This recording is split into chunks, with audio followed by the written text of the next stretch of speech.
Es algo sorprendente, ¿no? Que se denominen como libertarios cuando en realidad hay una contradicción interna dentro de su propio discurso, ¿no? O sea, sí, quiero libertad, no quiero pagar impuestos. Claro. Bacán, ¿no? Desde el punto de vista también, incluso podemos decir marxista, nosotros tampoco queremos que se paguen impuestos, ¿no? Pero el tema no es necesariamente que los impuestos se eliminen de por sí. En realidad tenemos que entender las circunstancias histórico-políticas de determinada nación para que se pueda lograr algo así. Hola amigos, ¿cómo están? Esto es Apuntes de Filosofía y en esta oportunidad nos encontramos con Jonathan Cornejo. Hola Jonathan, ¿cómo estás? Hola, mucho gusto, Johnny. Es uno de los integrantes de la escuela Saúl Cantoral, que es una escuela que se dedica a las actividades académicas y también a las actividades políticas, gremiales, de trabajadores, tanto dentro de la universidad como fuera. Jonathan, coméntanos, ¿quién es Saúl Cantoral y por qué el nombre de este personaje a la escuela? Saúl Cantoral era el presidente, o mejor dicho, era el dirigente máximo de la Federación Minera del Perú en los años 80, ¿no? Y tiene una gran trayectoria de haber dirigido una de las más grandes huelgas de esas épocas, ¿no? De haber paralizado todo el sector minero. Y nosotros reivindicamos su nombre porque fue un gran dirigente de los trabajadores mineros, además también gran dirigente de todo el proletariado peruano, que logró frenar precisamente la economía peruana en esa época, exigiendo mejoras laborales, exigiendo reconocimientos de otro tipo de hechos, y también trataba de generar una reforma política dentro del mismo país, ¿no? Lastimosamente fue asesinado por el grupo Rodrigo Franco en el gobierno de Alan García en 1989. ¿No? Lo desaparecieron, ¿no? Con este grupo paramilitar, ¿no? Y por eso nosotros reivindicamos su nombre. Porque, bueno, desde la escuela Saúl Cantoral, principalmente nosotros nos hemos estado enfocando más en el apoyo sindical.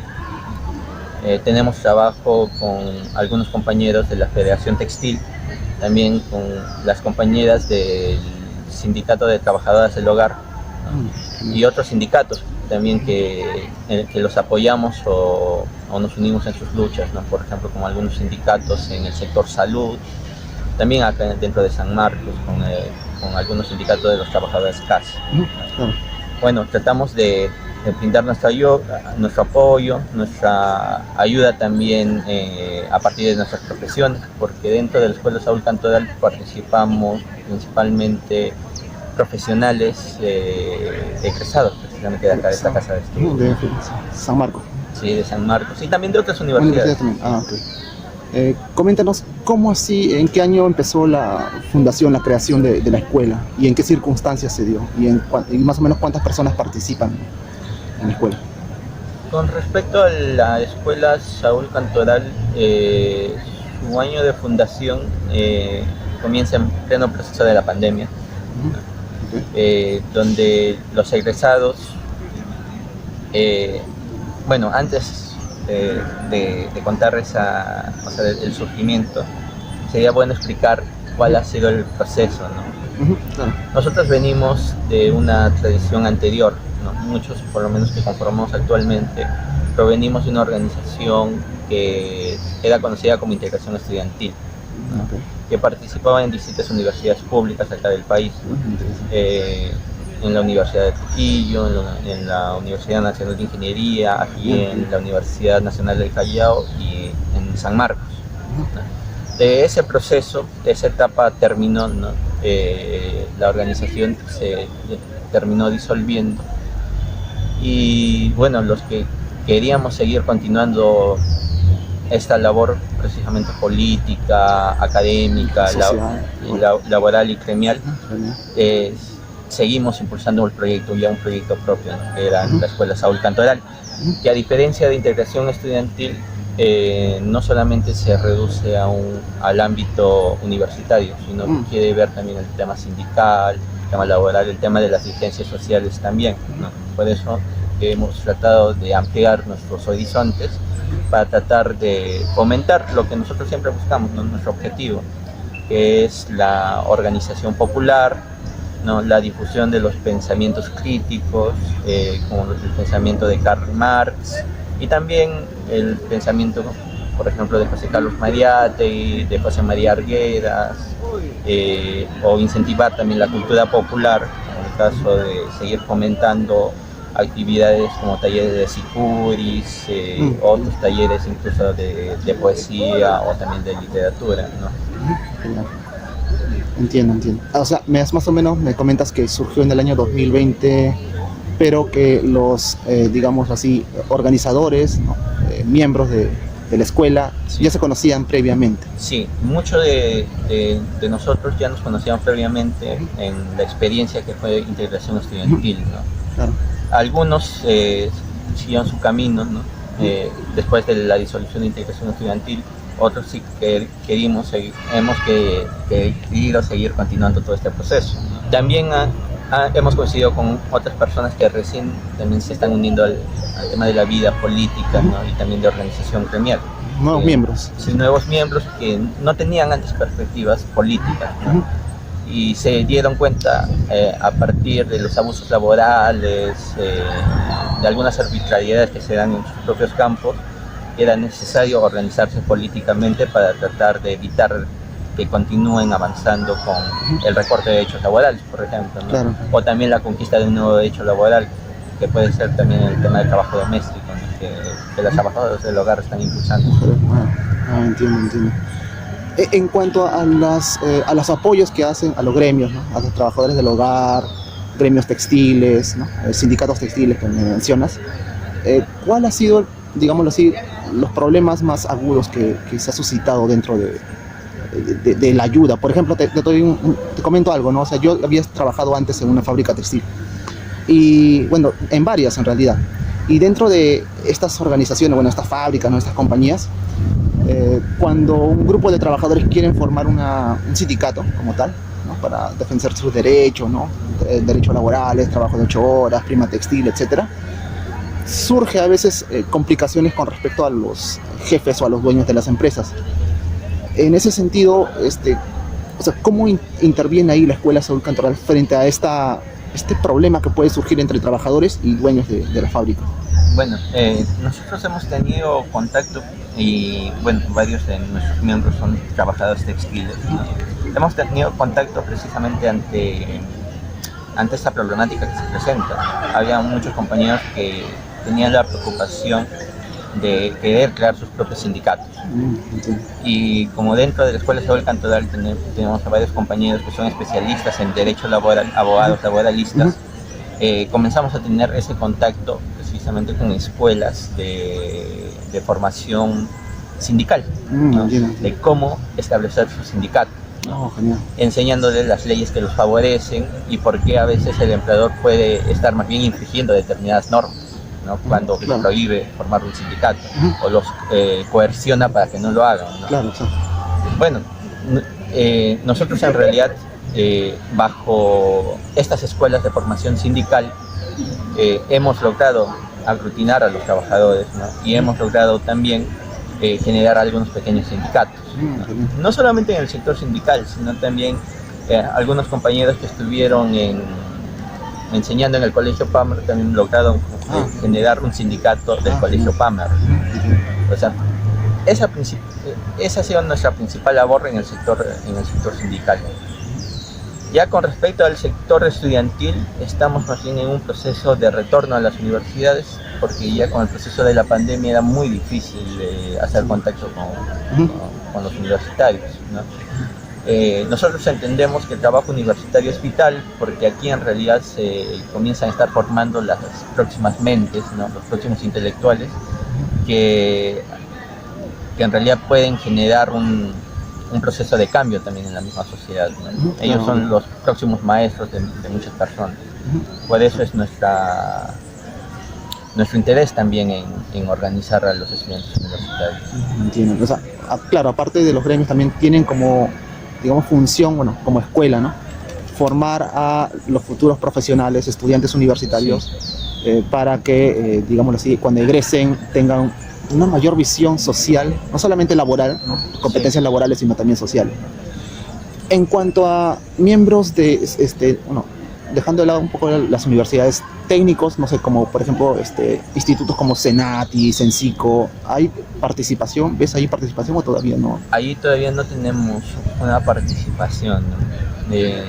Porque en realidad todo este trabajo político y organizativo requiere muchas manos, ¿no? Entiendo. Y a veces sí podemos reconocer nuestras limitaciones, ¿no? Tenemos algunas limitaciones, pero en realidad no descartamos la posibilidad de ingresar a los institutos técnicos también, ¿no? Sí, sería importante porque ahí hay bastante mano de obra, ¿no? Que luego van a pasar a ser obreros y, claro, y empleados también. Sí, en realidad necesitamos precisamente ingresar a esos espacios de la educación superior, y en este caso de la educación superior técnica, ¿no?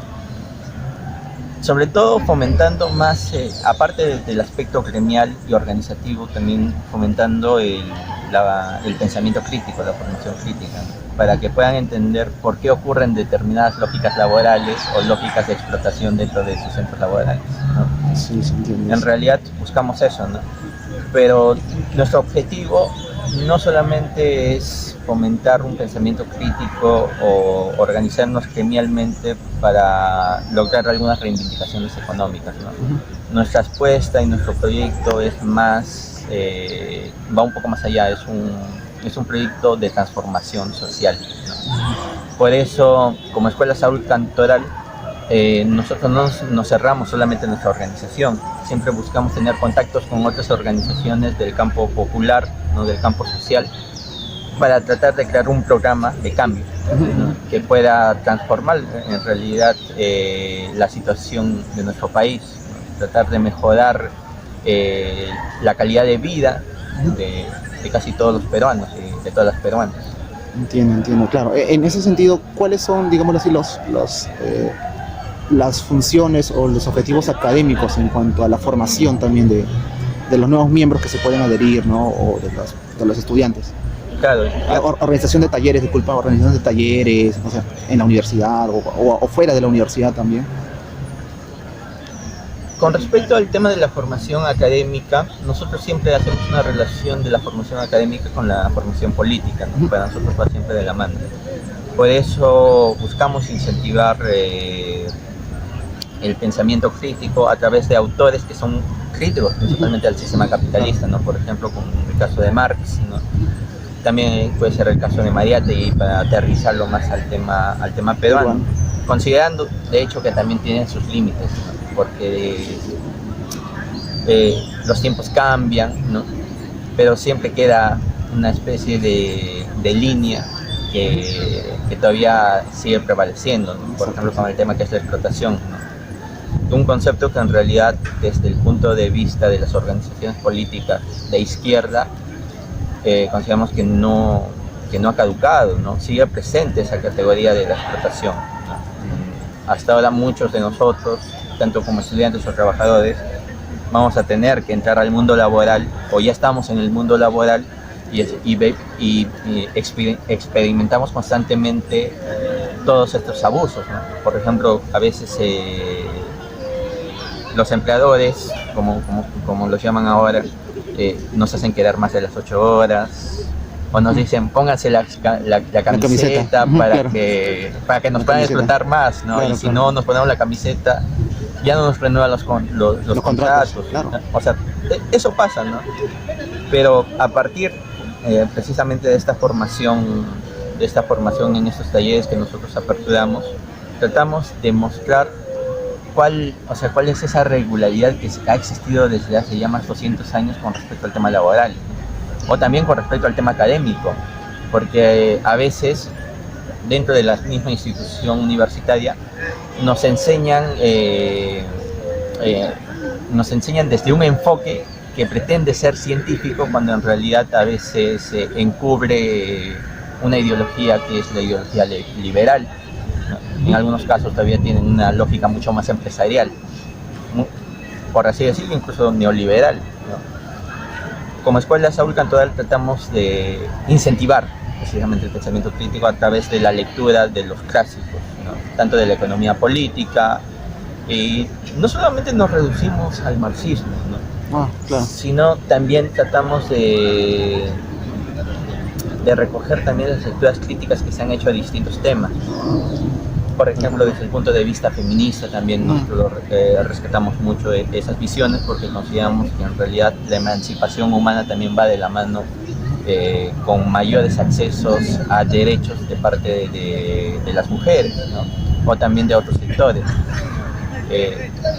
También vemos el tema medioambiental, ¿no? Tratamos de analizar, porque no solamente es una lógica de fomentar medios de producción acordes, como se llama, a la industrialización de nuestro país, ¿no? Sino que también tenemos que tener en cuenta el desarrollo de estas industrias que se tienen que generar, pero en armonía con la misma naturaleza, ¿no? En realidad vemos varios de esos puntos. Por eso no solamente nos reducimos el tema del marxismo, sino también tenemos talleres de realidad nacional, que ya ven temas ya mucho más distintos y de actualidad, ¿no? Para adentrar en distintos tipos de discusiones. En cuanto a los temas puntuales dentro de la universidad, tocando ese punto, ¿no? ¿Crees que hay otros problemas que también la Escuela Saúl Cantoral podría intervenir o bueno, por lo menos visibilizar? Nosotros nos hemos dado cuenta que, sobre todo después de este proceso post-pandemia, dentro de la universidad pública, hablando ya específicamente en San Marcos, hubo un retroceso de la organización estudiantil. Muchas organizaciones políticas han ido desapareciendo, y esto ha provocado que las autoridades comiencen a tener una arremetida contra muchos derechos estudiantiles, como derechos a la misma participación política, ¿no? Por ejemplo, el caso de la intervención policial de San Marcos a comienzos de este año, ¿no? Y el abuso y la violación de derechos humanos que hubo dentro de la misma universidad. Si bien no asesinaron a personas acá dentro de la universidad, felizmente, gracias a Dios, sí se cometieron muchos abusos contra la libertad y tuvieron tratos humillantes, ¿no? Y actualmente el rectorado, las autoridades están tratando de responsabilizar a los dirigentes estudiantiles, ¿no? Y eso es un caso que evidencia la necesidad de mayor organización estudiantil, mayor participación política. ¿Por qué? Porque prácticamente los estudiantes o ex dirigentes de la Federación Universitaria de San Marcos están como abandonados, ¿no? Y como que no hay mucha solidaridad de parte de muchos compañeros. Y en realidad no es su culpa, sino es el mismo proceso que trajo consigo la misma pandemia, ¿no? Una desarticulación, un aislamiento de muchos estudiantes, cada uno en su casa. Deserción estudiantil, o sea, también. Y mucha deserción estudiantil, sí. ¿No? El hecho de llevar clases virtuales ha impedido una articulación adecuada de los estudiantes. Por lo tanto, eso genera que muchas organizaciones vayan desapareciendo. Muchos centros de estudiantes han entrado en juntas transitorias, que no es lo adecuado, porque una junta transitoria solamente demuestra debilidad, porque lo correcto sería que haya mayor participación en esos órganos en esos órganos gremiales, ¿no? A través de un voto universal, ¿no? De parte de los estudiantes. Y este proceso se ha dado como un fenómeno, ¿no? Juntas transitorias por todos lados, muestra de mucha debilidad de parte del movimiento estudiantil. Por eso la Escuela Saúl Cantoral está tratando de poner su pequeño grano de arena, tratando de fomentar nuevos círculos políticos y de estudio dentro de la misma universidad, para tratar de volver a incentivar la misma participación de los estudiantes, ¿no? Es un proceso que se va a hacer poco a poco, pero ya lo hemos empezado. ¿Cuántas personas más o menos hay detrás aparte de ti? Mira, de la escuela. Actualmente, así activamente dentro de Lima, pues hablan como 50 personas. 50 personas. De diferentes universidades, me comentaba. De diferentes universidades o sindicatos. Sindicatos, ¿no? También. Sí, claro. 50 personas.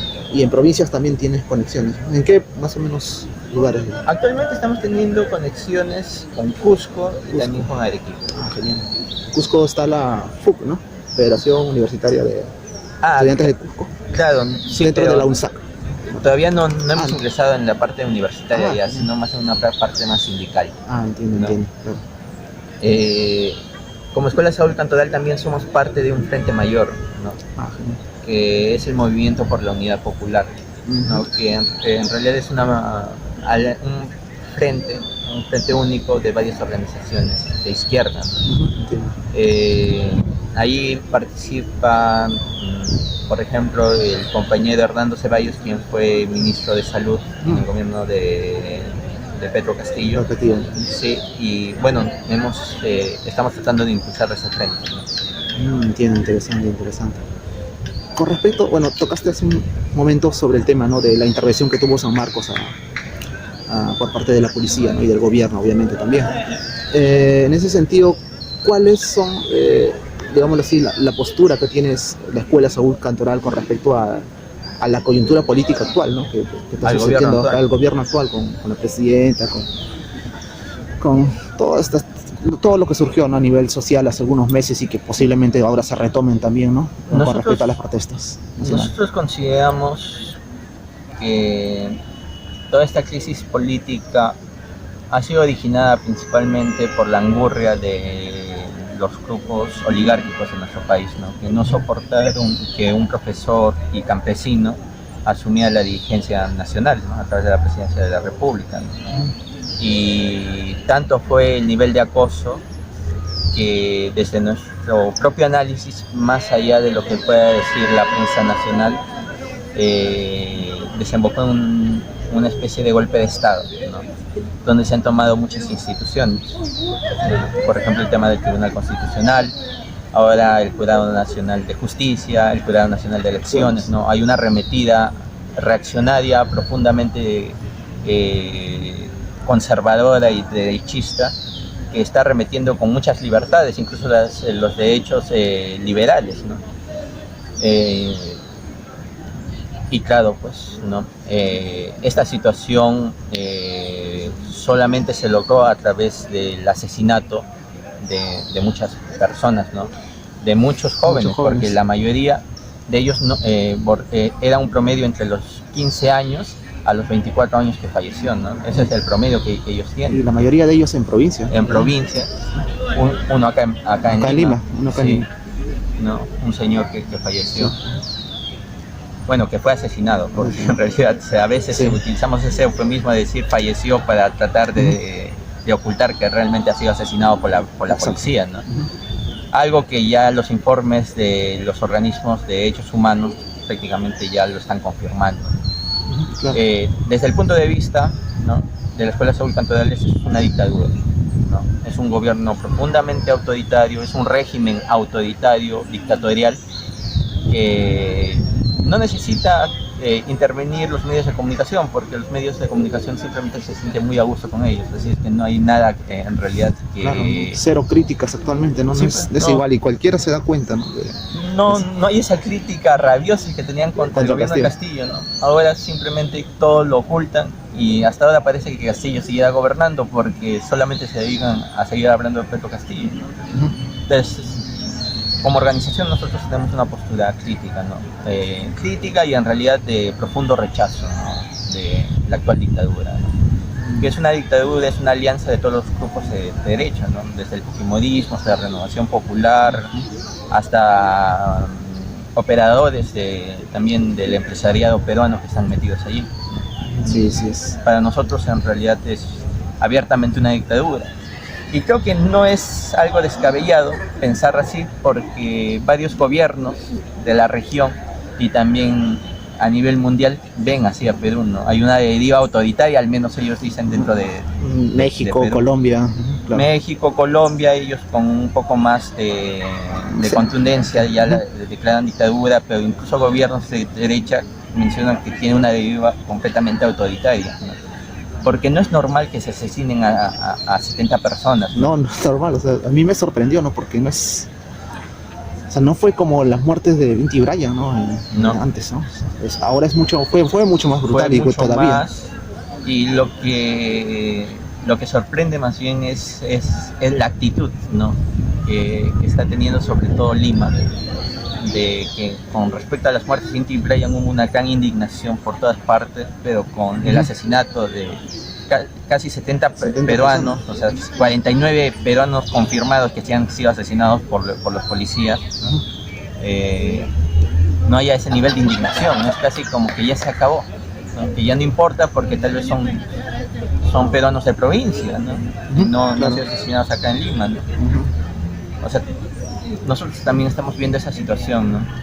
Que en el contexto actual de la crisis nacional hay una crisis no solamente respecto al tema económico, sino hay un tema de una crisis incluso cultural, ¿no? Hay una crisis que ha fomentado las actitudes racistas con las personas de provincia. Y eso es lo que se nota, es lo que se ve. Claro. Y eso viene de años, ¿no? Obviamente, sí, ¿no? pero 90s, 80s. ahora ha sacado su cara más fea. Claro, o sea, la cara de la violencia, del exterminio, ¿no? Por lo menos desde la Escuela Saúl Cantoral nosotros sí denunciamos eso, ¿no? Y nos solidarizamos no solamente de forma moral con los compañeros, sino tratamos de aportar también estando presente en las manifestaciones, en las marchas. El próximo 14 de junio hay una marcha, ¿no? Lo que se denomina la tercera toma de Lima, ¿no? 14 de junio. Y bueno, nosotros también como escuela vamos a estar participando allí. Sí. No sé si has escuchado con respecto a nuevos grupos, bueno, no necesariamente académicos, sino coyunturales en cuanto a las redes sociales, más que nada redes sociales, sí, que son grupos de liberales, no sé si has escuchado de ellos. ¿De liberales? Liberales, esos que aparecen con la bandera de Gangstein, y que gritan viva Rothbard o viva Mises, viva libre mercado. Ya, sí.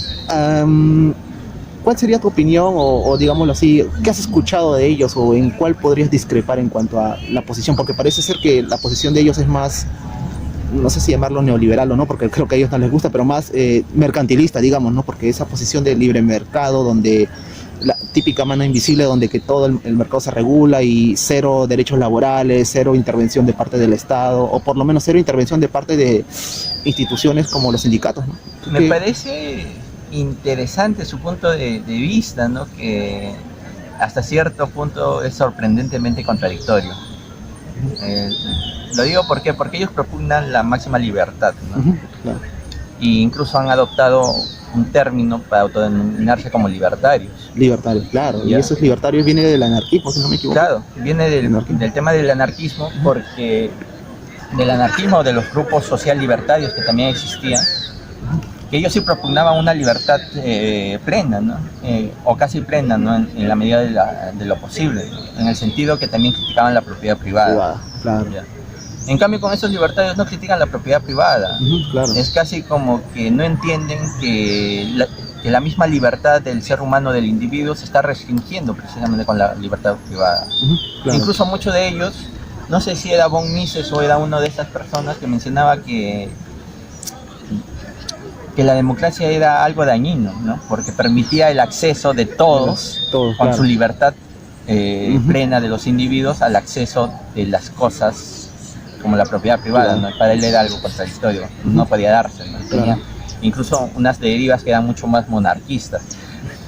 Es algo, y es las relaciones sociales de producción. Relaciones de producción, claro. Que eso no es un invento marxista, sino que en un lugar donde hay un empleador y hay empleados, ya se establece una relación social de producción. Hay jerarquías distintas, ¿no? Hay un poder que termina oprimiendo a un gran sector de la mayoría. Ahí no hay libertad. O sea, ellos si quieren propugnar libertad, no sé, me hablan en abstracto de libertad tal vez. Claro. Ni siquiera los liberales al menos reconocen que hay una libertad formal y sí hay desigualdades, aunque sean materiales, ¿no? Y tratan de que todos por lo menos seamos medianamente iguales ante la ley, ¿no? Pero ellos no sé en qué están pensando. A veces me parece una discusión realmente incongruente lo que ellos propugnan, ¿no? Sí. Por lo menos desde el punto de vista que ellos están defendiendo, ¿no? Hay algunas ciertas ideas que no voy a negar que tienen ciertas ideas novedosas, ¿no? Con respecto al tema de los impuestos, que sí, pues hay mucha clase trabajadora que se vería beneficiada que no les cobren impuestos, pero en un contexto como el peruano, donde la mayoría es informal, claro. ¿no? decir que no haya impuestos para que los grandotes hagan un festín en nuestro país, ¿no? Una telefónica. Y no paguen absolutamente nada. Claro, el Grupo Gloria. Y no entienden que en realidad sí se necesitan esos impuestos para que pueda funcionar la educación pública, la salud pública. La educación pública. Ahora he visto que estos libertarios están más fomentando el tema del cobro por voucher, en tema de... Hay una especie de ley que creo que Sí, la está de Cabero. ¿no? Sí, Sí, que está siendo levantado también por todos ellos, ¿no? Como que es una defensa. Es casi como un fenómeno latinoamericano que ha comenzado a ocurrir desde la Argentina con esta persona, con Milei, Ajá, ¿no? claro. Que es uno de los principales defensores, ¿no? Que tratan de utilizar el ejemplo de Taiwán con respecto al tema de los vouchers.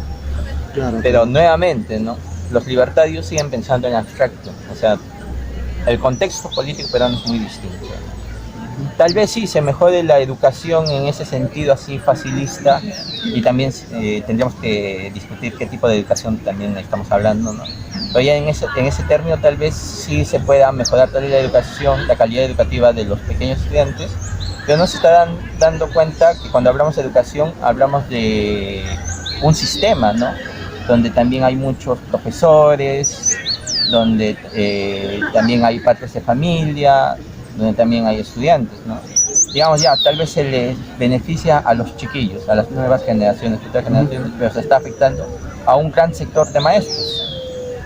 Claro. Porque el sector empresarial, sobre todo los que hemos trabajado alguna vez por lo menos en un colegio privado, nos hemos dado cuenta cómo succionan las empresas privadas a los profesores.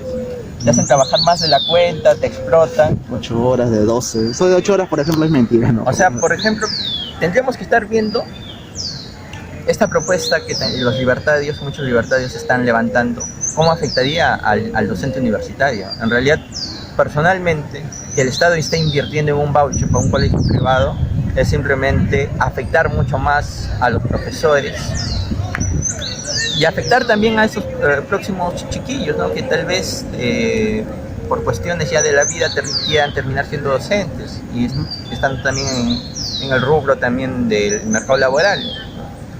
O sea, no se está analizando mucho, ¿no? Por eso me parece que el punto de vista libertario es muy abstracto y muy incongruente a la misma vez. Sí, tienes razón. Yo siempre doy el caso, por ejemplo, ¿no? de China actualmente. China, ¿no? Bueno, todos sabemos que está bajo el régimen del Partido Comunista Único, pero en el campo económico creo que existe esa libertad en armonía, diría yo, con lo que es el libre mercado. Hay empresas privadas, ¿no? que están allí, hay acceso, ¿no? Por ejemplo, este personaje Elon Musk, que acaba de entrar, ¿no? Con sus autos, ¿no? Y también hay empresas públicas, ¿no? Claro. O sea, hay una especie de, digamos, equilibrio entre empresas públicas, ¿no?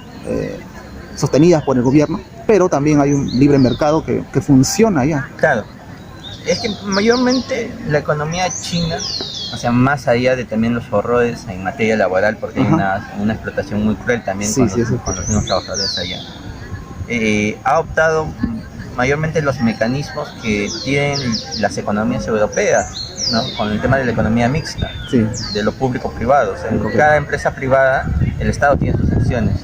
Así es que todas las actividades económicas que realiza determinada empresa privada tiene que estar constantemente viendo cuál es la visión que tiene el Estado chino con respecto a su propia sociedad. Por eso hay cierto control también con la misma empresa, con la empresa privada. Se los permite, pero también ellos tienen sus límites. Eso también pasa en Europa, pasa en otros lados, ¿no? Por ejemplo, allá en Estados Unidos, en Alemania, la empresa Huawei trató de ingresar todos sus productos pues, al mercado alemán, ¿no?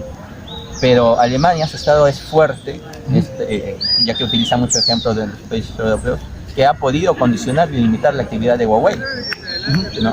Con respecto a ciertas políticas de uso, a ciertas políticas incluso de privacidad, ¿no? O sea, tienen esa capacidad. Y yo digo, ¿por qué acá Perú no puede tener esa capacidad del Estado peruano con respecto a la empresa privada, ¿no? ¿Por qué el Estado no puede hacer empresa? ¿no? Y no digo que haga empresa pues abriendo su bodeguita, haciéndole competencia pues claro, a licor, ¿no? al bodegero, ¿no? Pero por lo menos en el control de los recursos no naturales o de las empresas estratégicas debería tener una participación muy importante, porque es parte de la misma política nacional, ¿no? y de los planes que toda la sociedad debería tener, ¿no? El Estado no. Acá estamos atados ya por una ficción legal, ¿no? Con el tema de la ¿cuál es el término?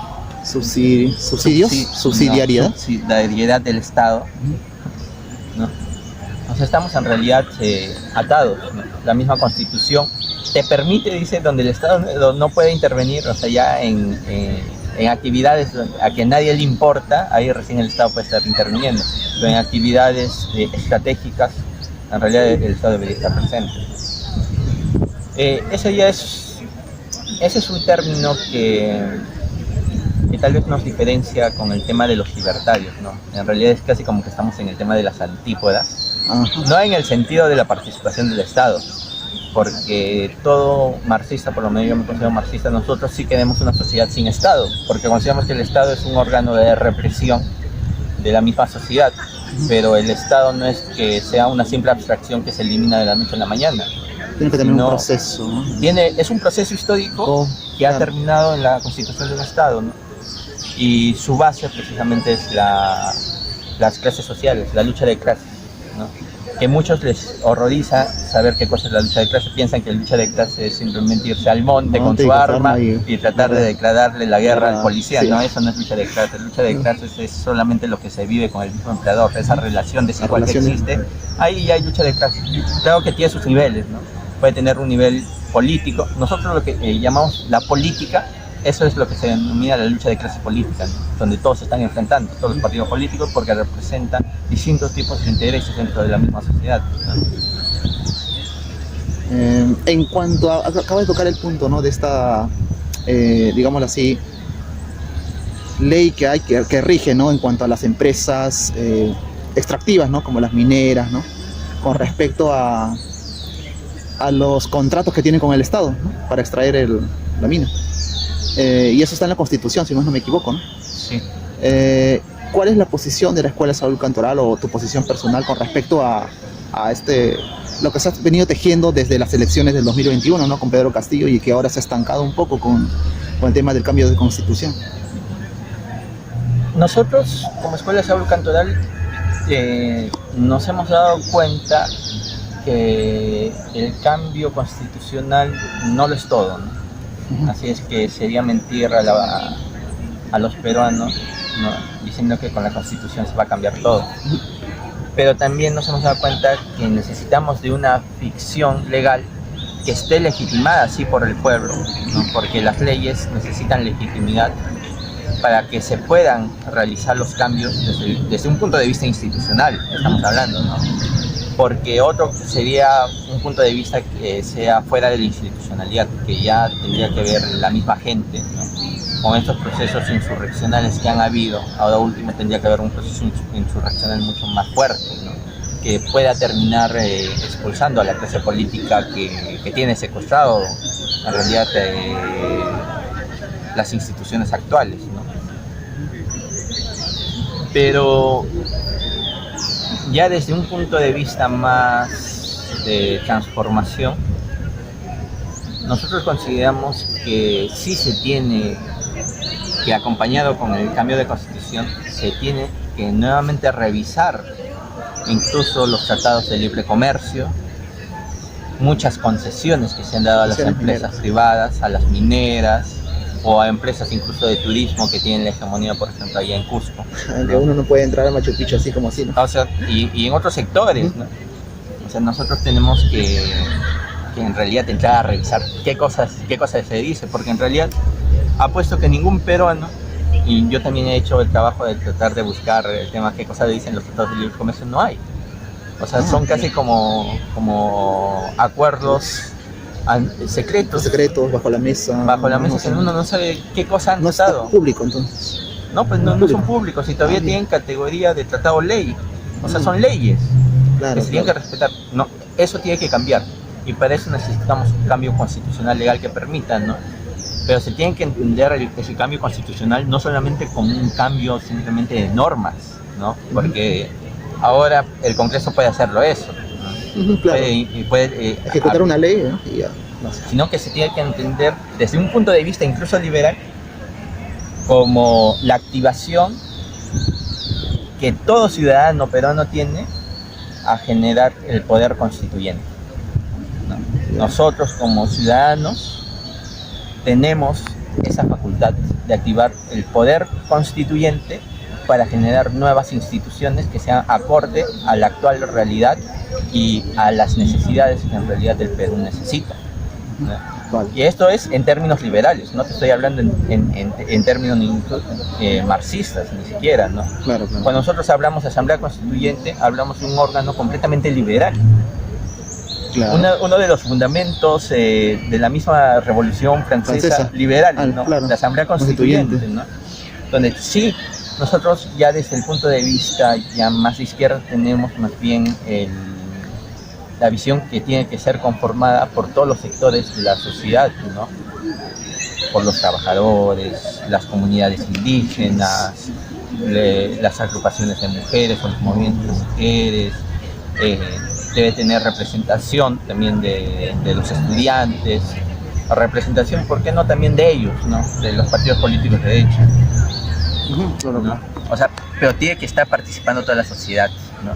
Pero ellos vienen con el cuento de que se va a imponer una dictadura, no, cuando en realidad más bien lo que se quiere es expandir el tema de los derechos. Parece más bien que ellos le tienen miedo a la palabra democracia. Eso es lo que me he dado cuenta también, ¿no? Y sí, con esta palabrita también que se ha satanizado demasiado en las elecciones últimas, ¿no? El comunismo, ¿no? El comunismo. Yo me pregunto si Pedro Castillo fue comunista en realidad. Y eso también, claro. No.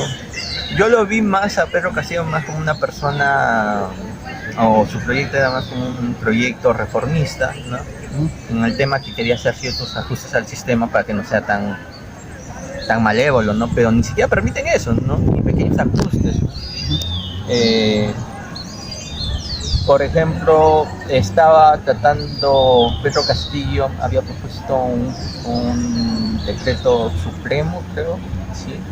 Si no mal recuerdo, donde autorizaba las huelgas, ¿no? Y ese es el tema de las actividades, ¿no? Porque ahorita, por ejemplo, una empresa o los trabajadores de una empresa pueden decretarse en huelga, ya, pero la empresa puede estar contratando a otras personas para que siga la actividad. Ah, mira. Ya. O sea, con ese decreto supremo se prohibía esa cosa. Y lo único que se hacía era fortalecer a los trabajadores, ¿no? En su organización. Porque en realidad se necesita, el trabajador peruano necesita más instrumentos para sentarse a negociar con los empresarios, ¿no? En realidad hay una clara desventaja.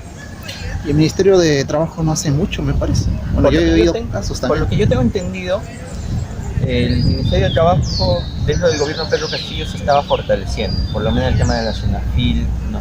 Trataba de tener un poco más de personal. Pero ahora a poco me he enterado que varias personas han sido despedidas del Ministerio de Trabajo, se redujo el personal del Ministerio de Trabajo. Ah, mira. ¿no? Y ya no se les está dando mucho presupuesto, ¿no? Es casi como que ha habido un retroceso, pero todavía mucho más fuerte que en los gobiernos neoliberales de antes, ¿no? Pero con Fujimori, ¿no? Sí, pues peor que con Fujimori, que esos gobiernos, ahora sí hay un gran retroceso en todos esos asuntos, ¿no? Y sí, pues es muy preocupante todo lo que está ocurriendo. Y eso se debe en buena cuenta a la responsabilidad que también tiene la izquierda, ¿no? La izquierda no ha cumplido su papel como ha debido cumplirlo, no ha estado a la altura, ¿no? Casi como la misma gente de a pie ha demostrado que tiene mucha más capacidad de movilizarse que la misma izquierda. Por eso me sorprende a veces que la prensa, ¿no?, trate de señalar a los grupos de izquierda como que son los incentivadores de eso, ¿no? En realidad sería bueno que se entere la gente de la prensa que la misma gente de a pie, el mismo pueblo peruano ha sobrepasado a todas las organizaciones con estos movimientos. De hecho que eso ha generado que sean más movilizaciones espontáneas que otra cosa. Sí, ¿no? Sí, o sea, no han sido más organizados, por eso ha existido. si en realidad los movimientos de izquierda hubiesen tenido la batuta, como ellos dicen, la cosa hubiese sido distinta. Sí. ¿Qué autocrítica darías tú con respecto a la propia gente de izquierda, ¿no? A las propias organizaciones de izquierda con respecto a la coyuntura social actual, ¿no? No sé, alguna especie de, digamos, ¿crees que en algo ha fallado, ¿no? O, por ejemplo, no sé, ¿no? Dejando a un lado un poco de Perú también, en el caso de Chile, ¿no? Con respecto al cambio constituyente que se está generando ahora y que lamentablemente no se ha elegido en las últimas urnas, ¿no? En la nueva constitución, sino que ha habido una nueva elección de ¿cómo se le llama ya? Diputados que participen de la asamblea y ha ganado por mayoría la gente de derecha. Sí. ¿Qué podrías decir al respecto? Bueno, en realidad la izquierda latinoamericana está en un proceso de crisis, ¿no? De crisis en todos los sentidos. Es casi como que la izquierda, antes esa izquierda antisistema, antiinstitucional, ¿no? Que quería bajarse al Estado, ¿no? que tenía un horizonte mucho más amplio de emancipación, esa izquierda personalmente, o desde mi punto de vista, ya no existe, ¿no? Es una izquierda que ha cedido o que se ha rendido al discurso de que todo se resuelve a nivel de elecciones liberales y a nivel institucional, ¿no? Claro. Por lo tanto, es una izquierda que solamente se prepara para realizar los cambios cada 5 años, cuando aparece un proceso electoral, ¿no? Descuidan la organización gremial, descuidan la organización barrial, la organización estudiantil. O sea, ya no tienen esa clásica idea de generar poder popular, como antes lo decían, ¿no? Ya sí, no, sí. Solamente se han reducido a una visión muy electoral. Ese es un grupo, ¿no?, de las izquierdas actualmente institucionales en nuestro país.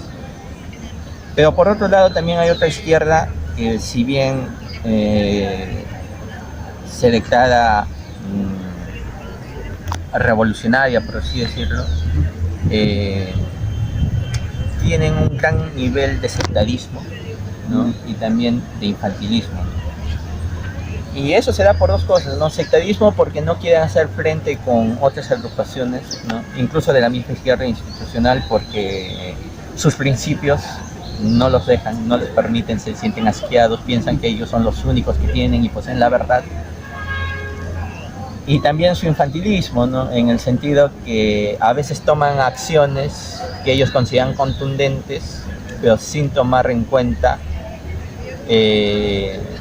la visión que tiene la misma gente, ¿no?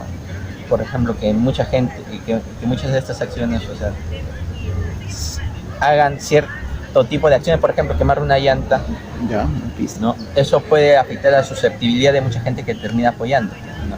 O sea, en realidad no toman en cuenta sus contextos, sus propias realidades. Lo que hay detrás de eso, ¿no? Lo que hay detrás de eso. O sea, no están viendo, ¿no? Y a veces pues se van a la aventura.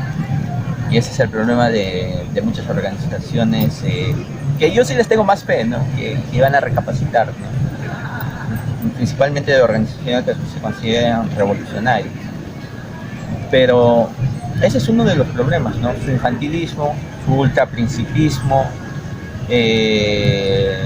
o todavía que no aterrizan y que siguen teniendo ese discurso político ilustrado que, por ejemplo, afectó allá en Chile.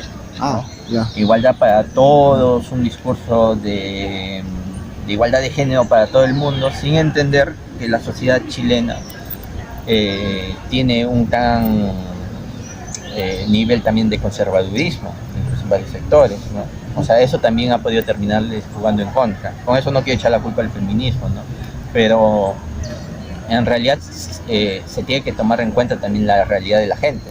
Hay mucha gente que quiere mejor calidad de vida, pero no por ello también va a comprender muy bien el tema de la igualdad de género, ¿no? O sea, se tiene que tratar de matizar siempre, ¿no?, en esos asuntos, y se tiene que recoger lo que la gente realmente pide, ¿no? La gente quiere mejor salario, la gente quiere mayor educación, quiere tener una pensión digna, ¿no? A veces no se enfocan en eso, ¿no?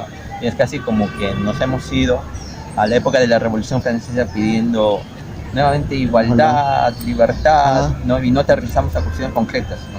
Claro. La gente quiere tener un pan para llevar a su casa, ¿no? Claro. La gente quiere tener una vejez digna, la gente quiere que su hijo vaya al colegio, Una educación mínima, ¿no? una educación mínima, ¿no? Que le permita ser profesional. Eso es lo que quiere la gente. Claro que eso se tiene siempre que acompañar con un proyecto político, ¿no? Que tenga horizontes de emancipación, ¿no? Y esa es una de las principales críticas que yo haría a la izquierda latinoamericana, ¿no? Sobre todo que todavía tienen confianza que los cambios son institucionales, ¿no? Acá en Perú, en otros países he visto que no es así, ¿no? La izquierda accede a las instituciones, como el caso de Pedro Castillo, y hace cambios pequeñitos, ¿sabes? Porque ni siquiera tenía la fuerza para hacer grandes cambios.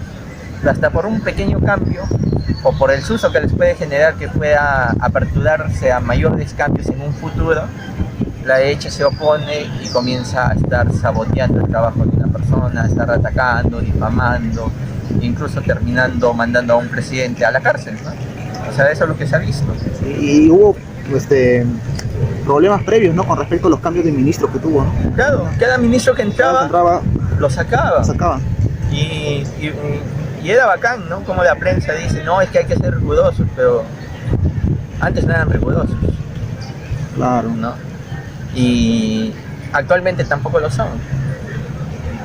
Actualmente hay ministros que creo que tienen casos de acoso. Sí, claro. ¿No? Sí. Hay casos también de abusos laborales. O sea, no los analizan, incluso que tienen ministros que están ahí metidos en actos de corrupción, o sea, y ya nadie dice nada, o sea, ya no hay esa crítica, ¿no? Se aguda, férrea que tenían con el gobierno de Castillo, ¿no? Es casi como que ahora nuevamente estamos en una feliz convivencia, pero una feliz convivencia de los de arriba, ¿no? De arriba, claro. Sí, es todo un dilema, ¿no? ¿Te animarías a debatir o tener un conversatorio alguna vez con un libertario? Claro, sí, sería interesante. Sería interesante, ¿no? ¿Cuáles son las últimas actividades que han estado haciendo como escuela? Hace unos días creo que hicieron un taller sobre presentación de un libro sobre marxismo, sí, coméntanos sobre. Invitamos a Guillermo Rochalón para que haga una pequeña disertación sobre el Capital, la Capital de Marx, acá en la Facultad de Letras. Repleto, no pude entrar. Sí, estuvo repleto, ¿no? Y aparte también estaba a la venta uno de sus libros, que ahora último sacó. Nosotros hemos comenzado a partir de ese evento a abrir, por así decirlo, una especie de maratón de conferencias del tema de marxismo, para tratar de difundir las ideas marxistas. Esas ideas marxistas tan difamadas actualmente, pero que desde nuestro punto de vista siguen teniendo gran vigencia, ¿no? El capitalismo sigue, la vorágine de la explotación sigue y por lo tanto Marx sigue vigente mientras no se siga superando esa vorágine de explotación, de opresión, ¿no? De hecho que los tiempos cambian y hay nuevos aspectos que se tienen que analizar, ¿no? Nuevas realidades, pero eso no indica que en realidad la médula marxista haya perdido vigencia, más bien sigue más vigente que nunca, ¿no? Claro. Por eso nosotros estamos dando a conocer al público a través de la difusión del pensamiento marxista y que conozcan a Marx, que tengan ellos una misma lectura. Más o menos la lógica de estos eventos es, les entregamos una lectura, ellos leen, ellos pueden tener una reflexión personal de lo que están leyendo. El expositor va a hacer una presentación general de los puntos de la lectura y ahí se entra el debate, ¿no? Claro, conversatorio, sí, debate. Es una forma de generar pensamiento crítico, ¿no? Que las personas se atrevan a pensar por sí mismas, ¿no? Claro. O sea, no tenemos la idea, como muchos creen, de adoctrinar, ¿no? En realidad, la persona que lee es la persona que a sí mismo reflexiona, ¿no? Sí. Eso es. Sí. Con respecto a los próximos talleres que se vienen. Hay uno el día de mañana en la Facultad de Derecho. Vamos a estar leyendo la ideología alemana, ¿no? La primera parte de la ideología alemana. Es un texto clave para entender el punto de vista histórico que ha tenido Marx con respecto a las relaciones sociales de producción. Y también ahí aparece su concepto muy importante de ideología, ¿no? mañana vamos a estar en la Facultad de Derecho a las 3:30 de la De tarde. aquí de San Marcos. Sí, acá en San Marcos, ¿no? Y la próxima semana vamos a estar analizando las 11 tesis sobre Feuerbach, ¿no? Y ahí nos va a estar acompañando un filósofo que también es muy conocido, que se llama Eduardo Cáceres, ¿no? Que es el secretario general del Partido Socialista del Perú. Interesante. Ha decidido darnos su apoyo, por lo menos para esta sesión. Genial, genial. ¿Eventos fuera de San Marcos en otros lugares? Uy, ahorita no tengo a la mano, pero sí hemos estado haciendo eventos. Estamos haciendo una escuela sindical, ¿no? Se puede ver a través de nuestras redes sociales. Claro. Ahí, ¿Cómo te Facebook, encontramos? Escuela Saúl Cantoral. Ahí presentamos todos los talleres laborales. Están pasando vía Zoom porque a veces los trabajadores por su propia dinámica no pueden juntarse, ¿no? Claro. Pero hay escuelas sindicales, formación de derecho sindical, ¿no? Para que Claro. tengan en cuenta cuáles son sus derechos y en realidad qué instrumentos tienen para poderse organizar. Claro. ¿Cómo podrían contactarse? ¿Solamente por Facebook o algún correo? Algo? Actualmente por Facebook, ¿no? Pero también estamos pensando aperturarnos a otro tipo de redes sociales, por ejemplo como TikTok. TikTok. ¿No? Interesante. Sí, es una, Sí, estamos red social tratando. muy interesante. Hemos visto que la información corre mucho más rápido a través de TikTok, ¿no? Claro, y sobre todo un mensaje conciso, corto y Sí. TikTok, correo, así, Instagram, YouTube. Instagram tenemos, no, Instagram no, principalmente Facebook y vamos Twitter. Twitter Es tenemos. una jungla ahora Twitter ahora Sí, con la ahora coyuntura tenemos política. Twitter. Genial. Sí, también en Twitter nos pueden ubicar como Escuela Saúl Cantoral. Entiendo. Sí. ¿Qué le dirías a las nuevas generaciones o nuevas estudiantes que están ingresando aquí a San Marcos? ¿Qué hacer, no? Con respecto a no solamente a lo académico, sino también como tú, ¿no? Con respecto a la creación de escuelas, ¿no? ¿Qué hacer en la vida universitaria? Bueno, yo lo que les diría a las nuevas generaciones, a los nuevos estudiantes, O a los cachimbos. ¿no? A los cachimbos, es que se vinculen con la realidad de su universidad, de sus propias facultades, ¿no? San Marcos será una universidad muy bonita, trae muy buenas experiencias, pero también trae muy malos sinsabores, ¿no? No todo es perfecto acá en San Marcos, hay muchas deficiencias, ¿no? Deficiencias a nivel académico, a nivel incluso de acceso a los mismos baños, Infraestructura. de infraestructura, El ¿no? socavón que está dentro de la Facultad de Letras, ¿no? Y a veces no se resuelve porque no hay la participación de nosotros, ¿no? Si los estudiantes no reclaman, si los estudiantes no se preocupan por el ambiente donde estudian, en realidad estamos perdidos. O sea, las autoridades van a avanzar, y no digo que las autoridades sean malas, pero muchas de estas autoridades tienen una lógica mucho más mercantil o una lógica de mediocridad con la misma universidad, ¿no? Se van a comenzar a estar vulnerando derechos. Quién sabe, tal vez si no estamos organizados, muy pronto nos comiencen incluso a estar cobrando pensiones. Claro. O sea, en realidad es necesario que la nueva juventud esté involucrada en todos los asuntos, tanto académicos, políticos y culturales dentro de la universidad, ¿no? No solamente nuestra vida universitaria se cierra a la biblioteca o a un salón de clases, ¿no? Hay un mundo dentro de San Marcos y yo sé que los mismos estudiantes lo saben. Por eso les animo a que participen, a que sigan incentivando o construyendo el pensamiento crítico, ¿no? Y que siempre lo cuestionen todo, ¿no? Que no simplemente repitan el ABC que les enseñan en el salón de clases, ¿no? Muchas gracias, Jonathan, por la entrevista. Gracias, ¿Algunas John. palabras finales? ¿Algo que decir? No sé, ¿alguna reflexión final? Bueno, la única reflexión final que yo daría sería que se organicen. Se organiza. Sí, organícense políticamente, traten de organizar a sus compañeros, ¿no? Porque en realidad la sociedad necesita a los estudiantes y no tenemos que desvincularnos de todo el movimiento popular y social. Sí, muchas gracias, Jonathan. Muy amable. Gracias, John.